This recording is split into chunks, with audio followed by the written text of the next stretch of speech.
Assalamualaikum warahmatullahi wabarakatuh.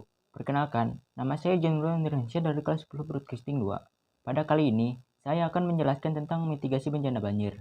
Apa itu mitigasi bencana?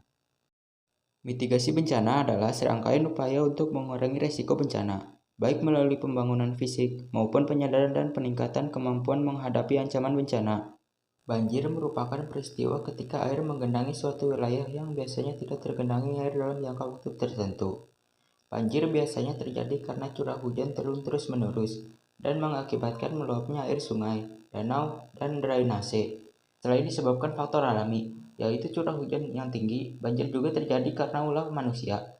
Contohnya, berkurangnya kawasan resapan air karena alih fungsi lahan, penggundulan hutan yang meningkat, erosi dan mengandalkan sungai, serta perilaku tidak bertanggung jawab. Kendati sifatnya bencana lokal, namun terkadang banjir juga dapat meluas dan melumpuhkan kehidupan perkotaan, seperti yang pernah terjadi di beberapa daerah di Kabupaten Grobogan. Oleh sebab itu, langkah antisipasi harus dilakukan, baik sebelum, saat, dan pasca bencana banjir. Nah, saya akan menjelaskan upaya untuk mengurangi risiko bencana banjir. Prabencana 1. Mengetahui istilah-istilah peringatan yang berhubungan dengan bahaya banjir, seperti siaga 1 sampai dengan siaga 4, dan langkah-langkah apa yang harus dilakukan. Kedua, mengetahui tingkat kerentanan tempat tinggal kita, apakah di zona rawan banjir atau bisa menggunakan aplikasi Inarix.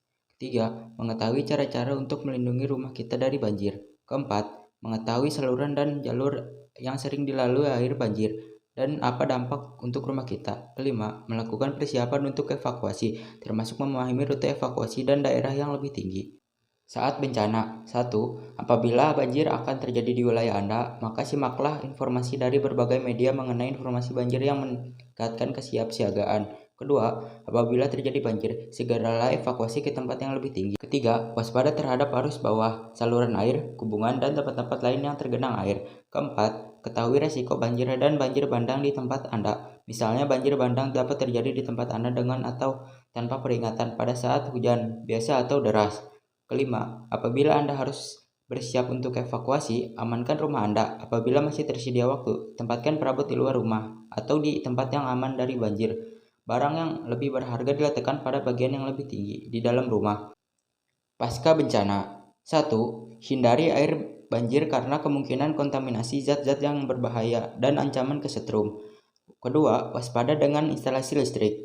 Ketiga, hindari air yang bergerak. Keempat, hindari area yang airnya baru saja surut, karena jalannya bisa saja keropos dan amblas. Kelima, hindari lokasi yang masih terkena bencana, kecuali jika pihak yang berwenang membutuhkan sukarelawan. Keenam, kembali ke rumah sesuai dengan perintah dari pihak yang berwenang. Ketujuh, tetap di luar gedung atau rumah yang masih dikelilingi air. Oke, cukup sekian materi yang dapat saya sampaikan. Kurang lebihnya mohon maaf. Wabillahi taufiq wal hidayah. Wassalamualaikum warahmatullahi wabarakatuh.